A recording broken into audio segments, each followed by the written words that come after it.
alam mo na yan. Nakakaluwag-luwag na kayo. Pass! Pass na naman! Hindi pa! Pass! Huwag tayong mag-pass dito kasi magandang episode natin dahil kasama natin ngayon ang batas ng komedya para sa akin, ang nag-iisa, Nova Villa! Hoy! Samahan niya ang batas. At magandang gabi din sa ating tatlong players. Yee! Ano ba yan? Paskong Pasko naman! Naku, paprangkahin na kita, ha, Bella? Hindi ako masyadong titingin sa'yo. Okay lang. Baka, pakis na nga para naman mailabas ko na ito agad. Hindi ka!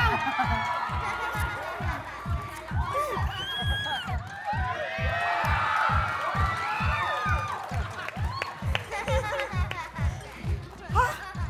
Sandali! Oh. Nalito ka, no? Nalito ka?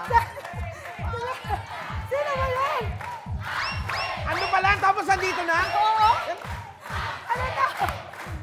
Ang tatlong nating celebrity players na makikipasko sa atin ngayong gabi at may pagkakataong mag-uwi ng ₱250,000. Please welcome si Magdalena Bella Padilla!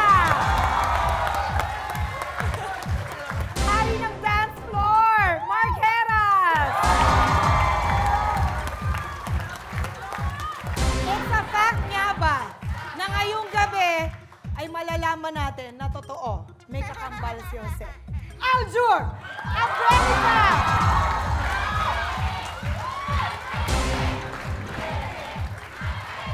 Okay, players, paano nga ba laruin ang round 1 ang fact or bluff? Please watch this.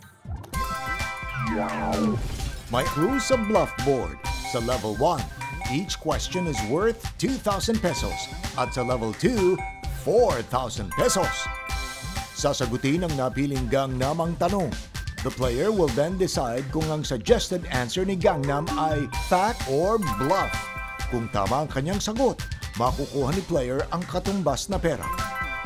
Kung mali, paghahatian ito ng kanyang mga kalaban. Warning, ang player na may lowest cash points will be eliminated. Okay, Bella, dahil ikaw ang unang pipili ng square dahil ikaw ang nanalo sa bunutan sa likod, you have now the chance to choose the squares from our bluff board. Ayan ang ating mga squares. Nagkakahalaga ng 2,000 pesos each. Meron tayong comics, corona, at itlog. Ano ang pipiliin mo? Itlog. Ah, itlog.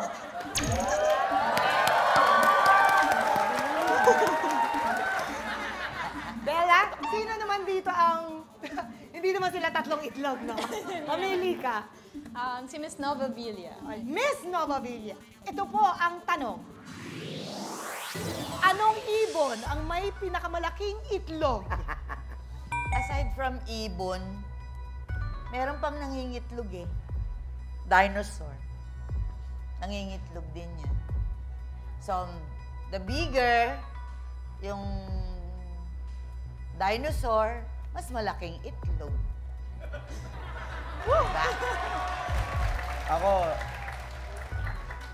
si Big Bird.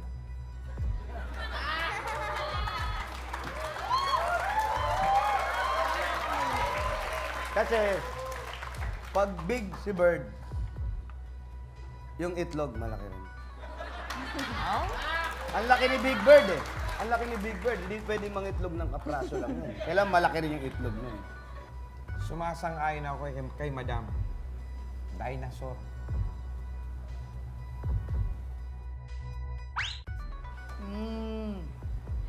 Sumasang-ayon ka man kay Madam? Pero Bella, ikaw ba sumasang-ayon kay Nova Villa? Sa pagkakataong ito, nakita naman natin, hindi ba? Punong-puno yan ng kredibilidad, maayos na maayos ang karir, ang reputasyon. Ngayong gabi, Bella, Dinosaur, is it a fact or a bluff?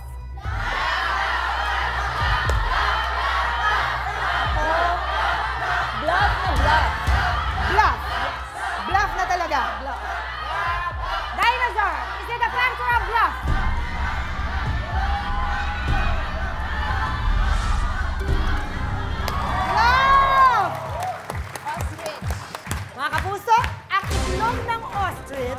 pinakamalaki sa lahat ng ibon. So far, the biggest ostrich egg weighed 2.6 kilos. Wow!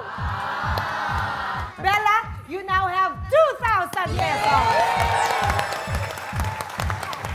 Mike, it's your turn. Choose a square. Corona po. Corona. Corona.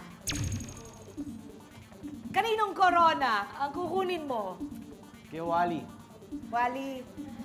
Wally, eto ang tanong para sa'yo. Ilang beses nang ginanap sa Pilipinas ang Miss Universe pageant? Hindi ako mahilig sa mga biyukon eh. Oo. Asus!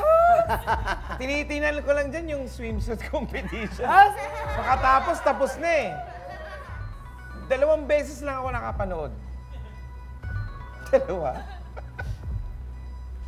Nakakapanood ako pero hindi dito, sa ibang bansa. Parang wala pa ritong ginanap na Miss Universe. Pero may nanalo na Miss Universe sa atin, 2. Pero hindi pa ginanap dito. Hindi, 3. Tatlong beses nang ginanap. Si Jeanette Abayari yung ano. Yung Contest. pangatlo. Oo. Yung isa sa mga contestants. Pero hindi nanalo.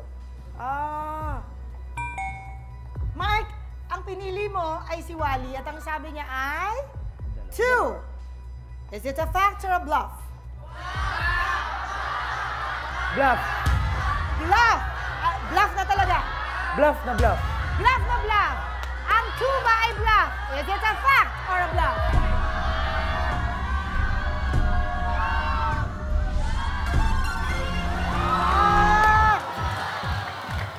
Mark, 2 beses nang ginanap sa Pilipinas ang Miss Universe pageant. Una noong 1974 kung saan winner si Amparo Muñoz ng Spain at noong 1994 won by Sushmita Sen of India. Well, Mark, dahil dyan, yung 2,000 mo ay paghahatian ni Bella at ni Aljur. Yeah. So, Bella, plus 1,000, you now have 3,000 pesos. And Aljur, wala ka pa man din ginagawa, ay meron ka ng 1,000 pesos. Ngayon, may gagawin ka na. Please, ay nako, eto na lang natitira. Comics. Comics. Mamili ka ngayon ng Gangnam. Si Aljur. Si Jose.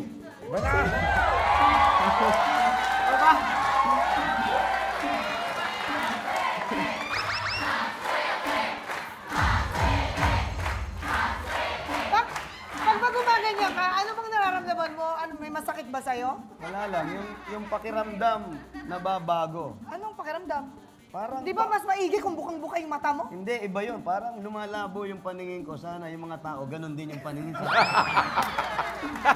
Kasi pag ikaw nakakita ka ng taong gumagano, napapaganon ka, di ba? Ayaw nga, no? Oh, gumanon ka. I-blurred mo. Ituloy ka muna sa Blurred akin. mo, yan. Ay, tama ha? Alam mo, hindi ka pogi eh. Ano? Oh. Kung cute mo. Oh, di ba? Ikaw na nagsabi niyan. Kung ba pinili mo, Brad? Ano ba nakakaduling kayong 2? Pinili mo ang iyong kakambal. Ano ang tanong para kay Atsuete? Sa tatlong ito, sino ang unang lumabas sa comics?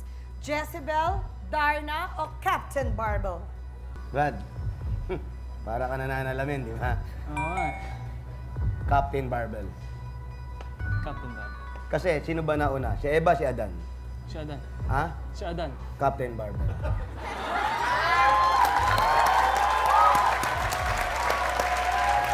Jezebel.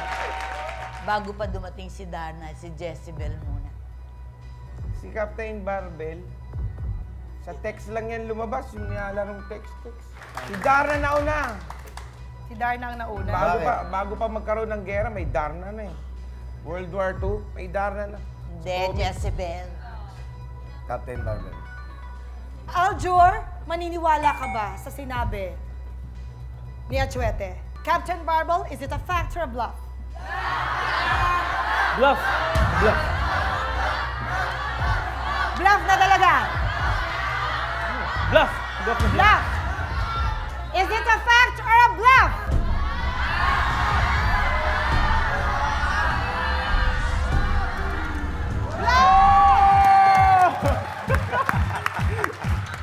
Si Darna ang sa comics noong 1950. Si Jezebel ay 1953. At 1963 si Captain Barbell. So Bella, you have 3,000 pesos. Mark, nasa iyo ang itlog ng dinosaur. And Aljur, you have 3,000 pesos. Okay, sandali lang po sandali lang po. Titingnan natin kung may pag-asa. Oo naman, kayang-kaya mo yan, Mark. Sa ilang sandali lang, tutok lang kayo dito sa Celebrity Club. Okay, update natin ang scores, no? Siyempre, Bella, you have 3,000 pesos. Mark, 0. Pero, ahabol, kaya. And Aljur, you have... Yes!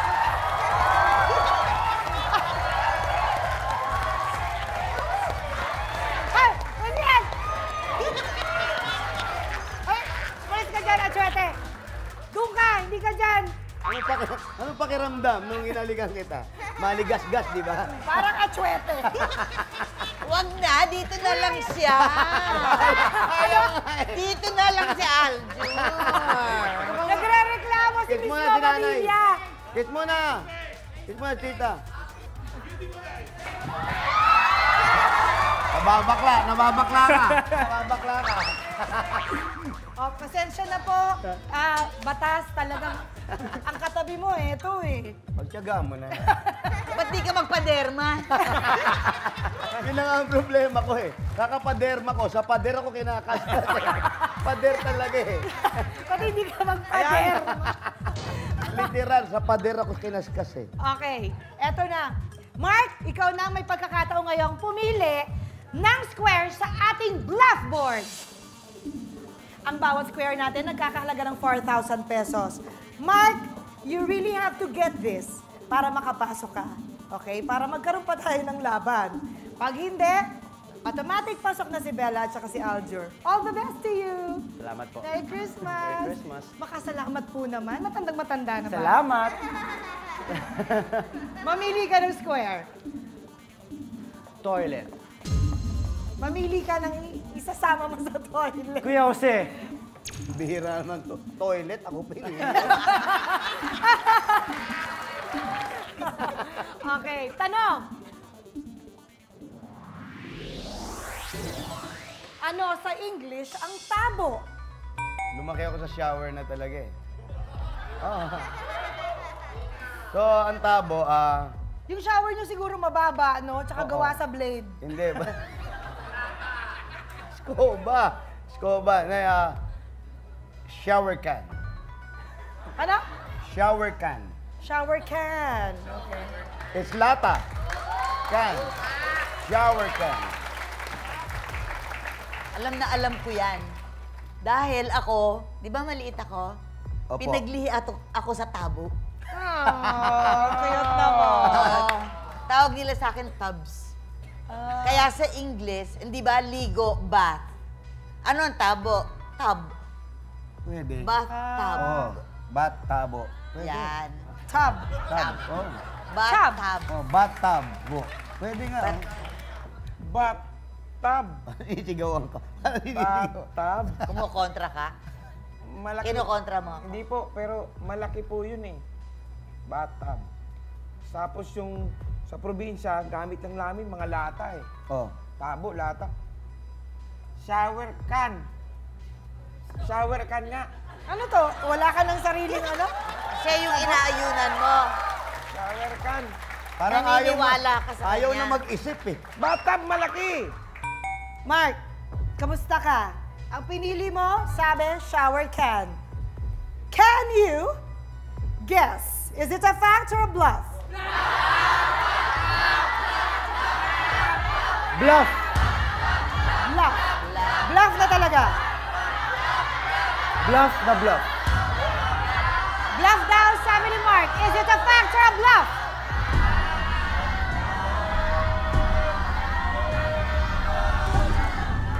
Bluff! Sa Ingles po, ang tabo ay dipper. Dahil dyan, Mark, you now have 4,000 pesos. Pataas patuloy sa... Ayan, naungusan na. Aljur, you have 3,000 pesos.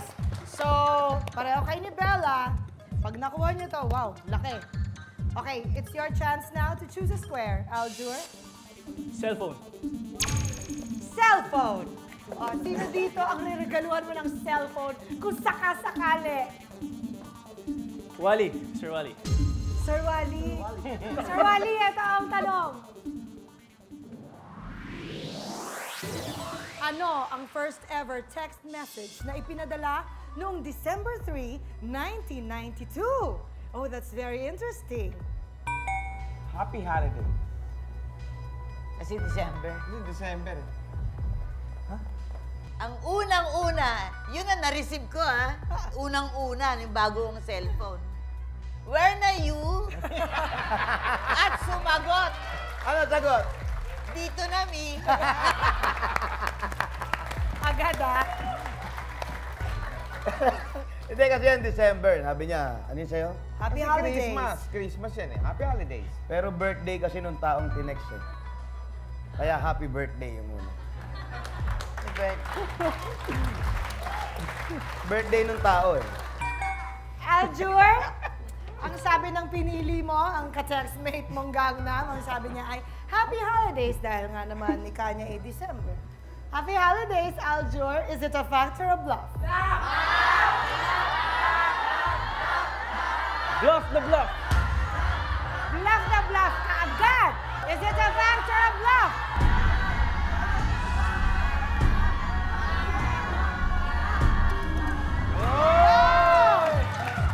Ang unang text message ay Merry Christmas! Na ipinadala, meron na sa'yo ha, na ipinadala ng 22-year-old British software programmer na si Neil Papworth sa kanyang boss. Okay. Bumunod Dahil lang yung dyan, buhay na Aljur, yun. plus 4,000 pesos, you now have 7,000 pesos. Bella, ang natira sa'yo ay batas. Okay. Mamili ka ng Gangnam. Si Miss Nova Villa ulit. Ito po ang tanong sa batas. Ilang dating Pangulo ng Pilipinas ang nag-number 1 sa bar examinations? Itong dalawang to, bobo eh.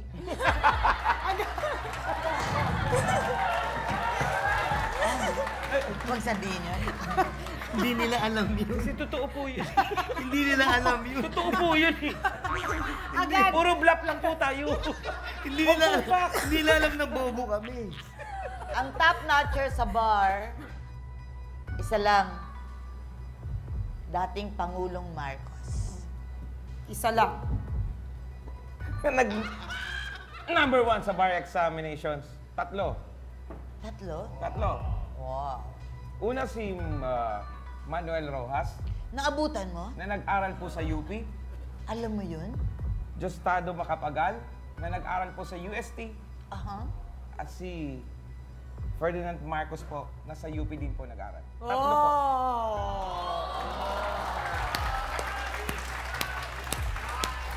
Tatlo. Makatatlo naman to. Tatlo ka din. Una, si Makapagal, na nag-aral sa UST. Sumunod, si Noynoy. Nag-aral ba ng ano yun? Abogasya? Opo. Yun ang sabi sa akin. Ng neighbor mo? Opo. Tapos siyempre si Marcos, na alam natin na napakagaling. Na At si matalino. Marcos, ang kauna-unang presidente na nag-stand up, ang tawag doon? Standing ovation. Yun, na pinalakpakan sa Amerika. Bakit? Nag-perform. Akala ko nag-speech! Ha? Akala ko nag-speech! Yun nga, nag-speak. Nag-spit. Pag nag-speak ka, performance din yun. Natutuwa ka ba sa performance nila? Hindi masyado. Wait lang. Ang sabi ni Wally, Tatlo. tatlo. Ang sabi ng pinili mo na si Nova Villa, isa. At ang sabi, sino ba pumili rito? Woo! Tatlo rin. Ako. Wala talaga Bella, akong idea ganito dito. yan. Pag nakuha mo to, pag tama mo yung sagot, pasok na kayong dalawa ni Aljur. Naku, mauubos na ang kuko mo. Iyak ako, wait lang. Woo! Okay, Bella. Is it a fact or a bluff? Fact na fact. Fact na fact. Bakit? Pag nakuha mo to, pasok ka na. Is it a fact or a bluff?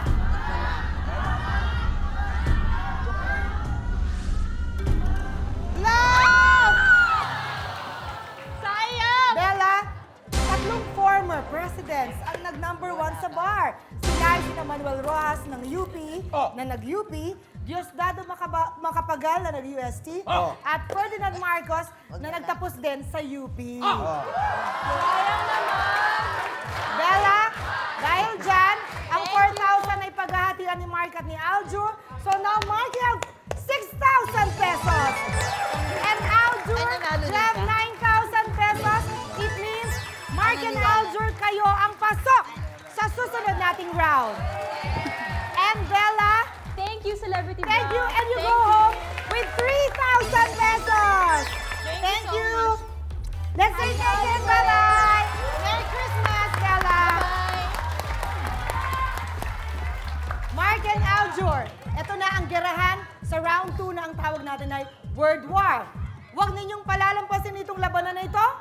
Tutukan ninyo ang nangunguna tuwing Sabado ng gabi, Celebrity Vlog! Okay, Mark and Aljur, dito sa round 2, kailangan mabilis ang inyong mga mata at marunong kayong magbasa. Dahil syempre, ito ay ang magsosolve kayo ng ating word puzzles. So talagang kailangan alert na alert tayo. And now your scores are back to 0. Ayan na po. At unahan kayong makakuha ng 15,000 pesos. Panoorin ninyo kung paano laruin ito. Magsasagupaan ang dalawang natitirang player sa pagsagot ng word puzzles. Matapos i-reveal ang category sa bluff board, magbibigay ng clues ang gangnan. Mag-una ng dalawang player sa pag-solve ng word puzzle within 30 seconds. Bawat tamang sagot ay may katumbas na 5,000 pesos. Ang unang player na makasolve ng tatlong puzzles ang pasok sa final round. Umpisa na ang Word War! Okay, papaalala ko lang, pag merong pumindot at mali ang sagot, you have a chance to steal kung sino man sa inyo. But quickly also, okay? And then we change to another word. Let's play Word War. Category, please. Tradisyon. Masaya to. Ah, talaga? Oo. Ako naman dyan ko nakilala ang boyfriend ko. Oh. Ginagawa kong hobby yan. Nagbibilang ako dyan sa mga humihikab. Ah, talaga? Masaya tapos humihika? Oo nga. Tapos nakakita mo yung boyfriend? Ah, ano kaya yung word puzzle na yon? Word War 1! Yes, Mark. Simbang gabi. Simbang gabi, is it a fact? Yes!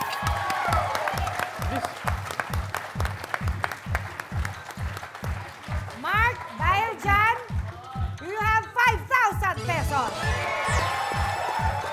Category, please. Appliance. Madalas si parapol to. Ay nako, galit na galit ang kapitbahay pag pinapaandar yan. Lami ko niyan. Mark and Aljur, this is World War II. Yeah. Yes, Washing Aljur. machine.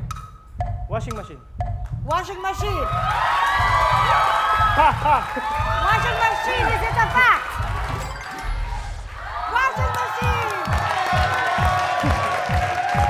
Dahil dyan, Aljur, meron kang 5,000 pesos. Sa madaling salita, Mark and Aljur, it's a tie. Okay, next category, please. Kapuso Star. Gusto ko yung kulay niya. Oh. Ganda height niyan. Kapuso Star. Star. Sikat yan. Girahan na kayo dito sa World War III!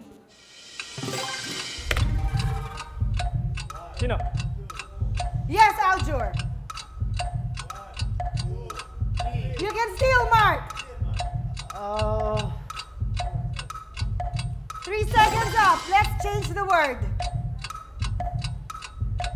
The correct answer is Mark, you can steal.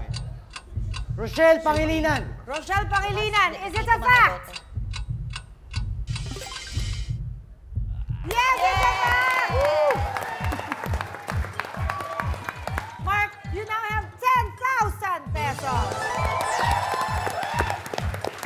Aljur, you have 5,000 pesos. It's not yet late. Pwedeng-pwede ka pang humabol. Category, please. Isla. May multur yan. Pero maganda dyan. Oh, galing na ako dyan. Picture, picture. Ganda. Sarap magpa-picture kasama ng multo. World War IV.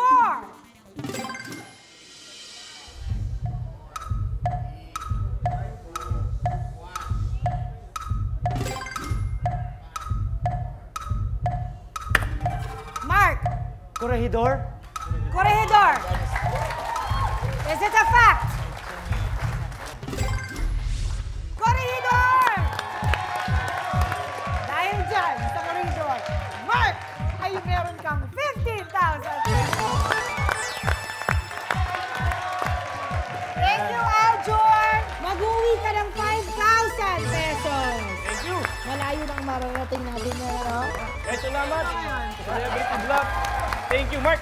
Good luck. Oo, siya naman ang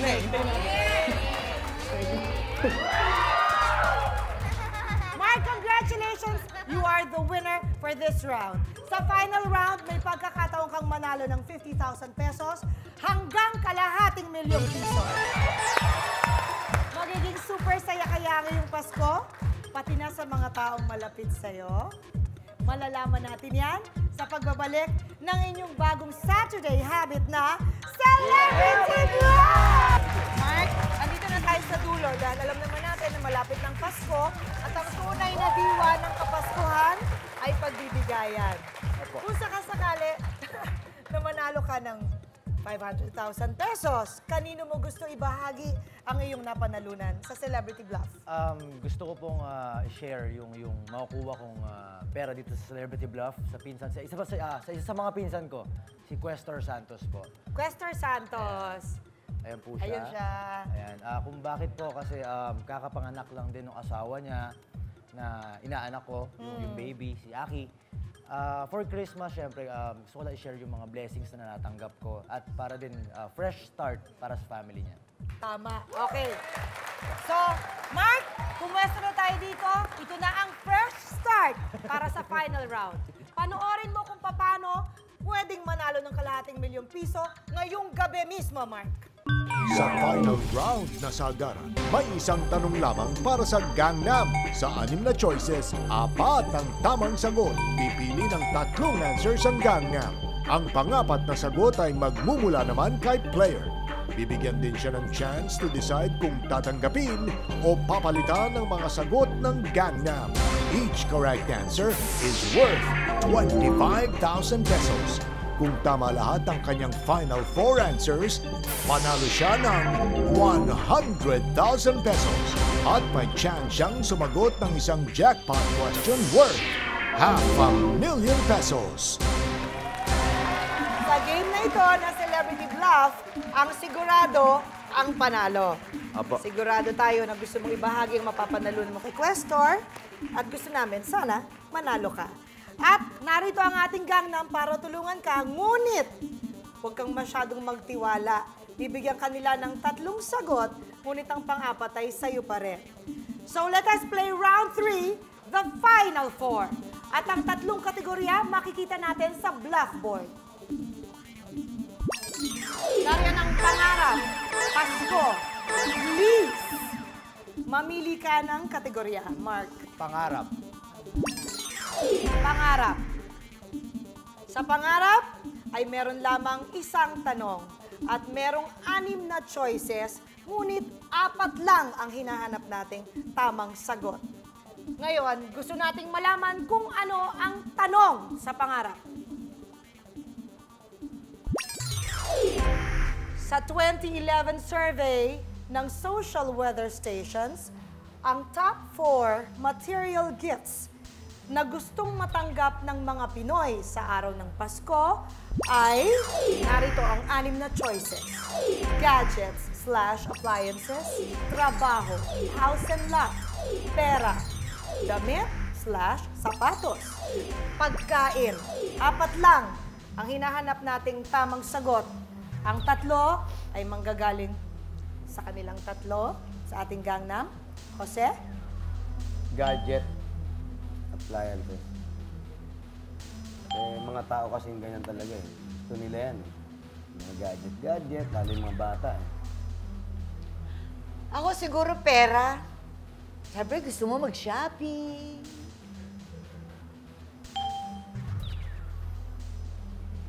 Marami nagre-regalo ng damit.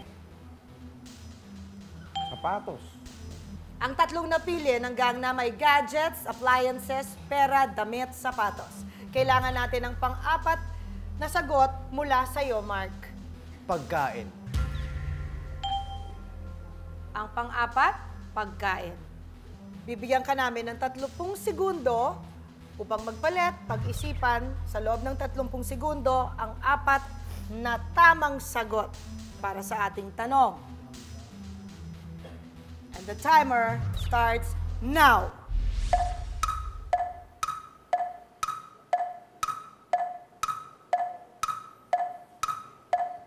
Maaari ka na magpalit ngayon.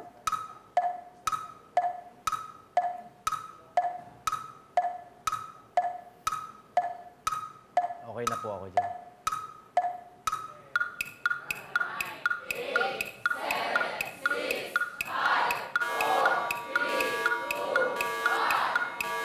Mark, your time is up. At hindi ka nagpalit, it means gadgets, appliances, pera, damit, sapatos, pagkain. Yan ang iyong final 4. Opo.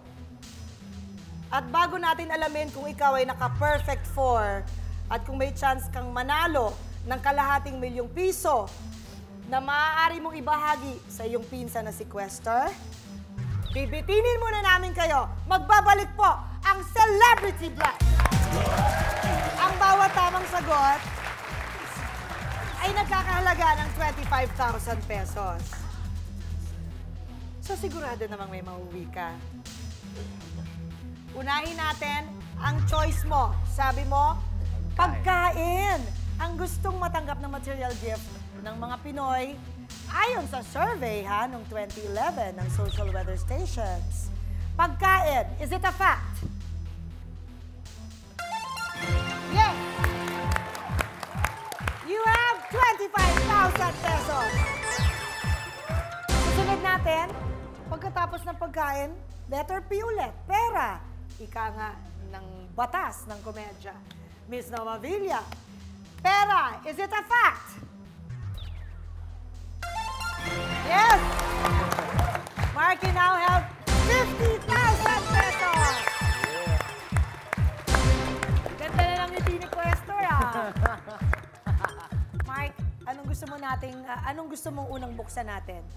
Damit at sapatos. Okay, tingnan natin. Tuwing Pasko nga ba? Ito ba ang isa sa mga top 4 material gifts? Damit/sapatos. Is it a fact?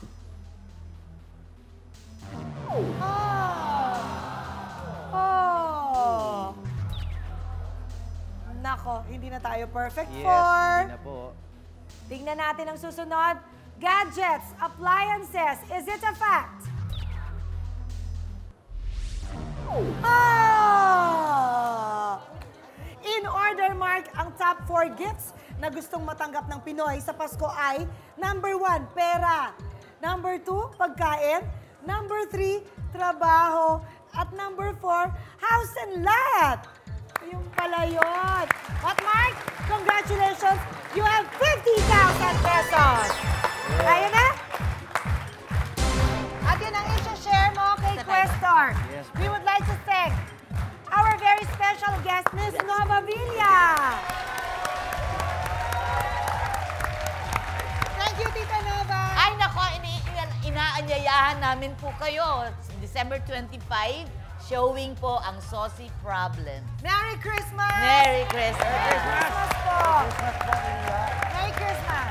So mga ka-Fox at mga ka-Bluff, maligayang Pasko sa inyo lahat.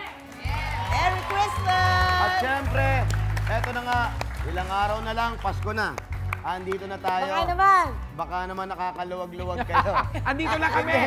Ay, syempre, nakakaluwag-luwag ka ba? Number one, importante kung itatanong dito, anong pinakamahalaga pag Pasko? Unang-una, syempre, pagmamahalan, pagbibigayan, oras sa pamilya, mga kaibigan, mga dabarkad, lahat tayo ay nandito. Isa lang, o lahat panoorin natin. Pero Enteng Kabisote, si Agimat at si ako. Panoorin po natin yan. Maligayang Pasko po sa inyong lahat na nanonood sa inyong mga bahay. See you again next Saturday dito lang sa Sabado Power ng GMA Kapuso. Happy Holidays!